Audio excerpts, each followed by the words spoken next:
চলতি বছরের মধ্যে প্রাথমিক শিক্ষার্থীদের মিড ডে মিল কর্মসূচি চালু হবে বলে জানিয়েছেন শিক্ষামন্ত্রী ডক্টর আ.ন.ম এহসানুল হক মিলন। ৩ মাসের মধ্যে শিশুদের স্কুল ড্রেসের ব্যবস্থা হবে বলেও জানিয়েছেন তিনি।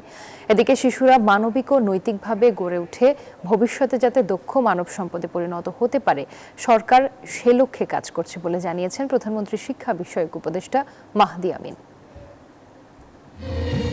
দেশের ৬৫,০০০ শিক্ষা প্রতিষ্ঠানের অংশগ্রহণে শুরু হলো জাতীয় পর্যায়ে প্রাথমিক বিদ্যালয় গোল্ড কাপ ফুটবল টুর্নামেন্ট।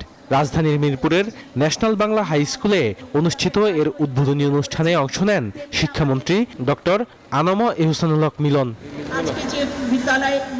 প্রধান অতিথির বক্তব্যে এ সময় তিনি বলেন, আগামীতে একটি স্কুলও মিড ডে মিল ও ড্রেস ছাড়া থাকবে না। জানান, এবছরই শুরু হবে প্রাথমিকের মিড ডে মিল কর্মসূচি।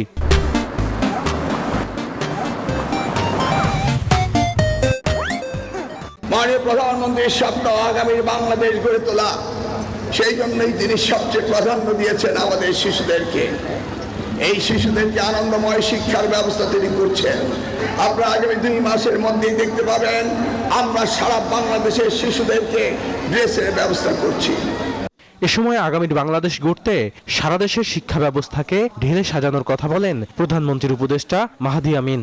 আমরা দেখেছি ফ্যাসিবাদের সময় যে শিক্ষা ব্যবস্থা ছিল, সেখানে অনেকটাই ধ্বংসপ্রাপ্ত অবস্থা থেকে আমরা ধাপে ধাপে এই শিক্ষা ব্যবস্থাটাকে বহুমুখীকরণের মাধ্যমে গড়ে তুলতে চাই।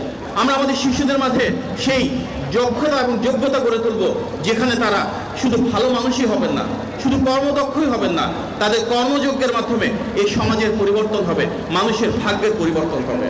অন্যদিকে আগামীতে যাতে শিক্ষার্থীরা আনন্দের সাথে শিক্ষা গ্রহণ করতে পারে, সেজন্য খেলাধুলা, সামাজিক ও সাংস্কৃতিক কর্মকাণ্ডে শিশুদের যুক্ত করার কথা জানান শিক্ষা প্রতিমন্ত্রী ববি হাজ্জাজ। প্রাথমিক শিক্ষা যতক্ষণ পর্যন্ত সবলভাবে দাঁড়িয়ে আছে, ততক্ষণ পর্যন্ত সবল বাংলাদেশ দাঁড়িয়ে থাকবে। বদরুল আলম শাওন, নিউজ 24, ঢাকা।